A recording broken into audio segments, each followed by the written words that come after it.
আসসালামু আলাইকুম। ওমানের দুকুম শহরের এক মর্মান্তিক রোড অ্যাক্সিডেন্টে আমাদের বাংলাদেশি প্রবাসী ৮ ভাই মৃত্যুবরণ করেছেন।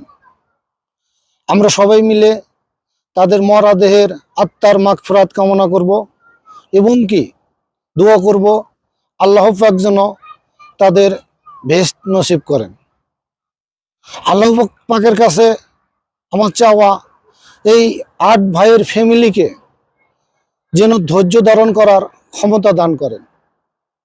আসলে একটা মর্মান্তিক ঘটনা।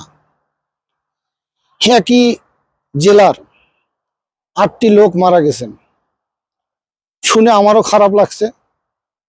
সুপ্রিয় দর্শক, সবাই এই ফ্যামিলির জন্য, এই ৮ ভাইয়ের জন্য দোয়া করবেন এবং কি এরকম দুর্ঘটনা যেন প্রবাসে না ঘটে সেটাও দোয়া করবেন।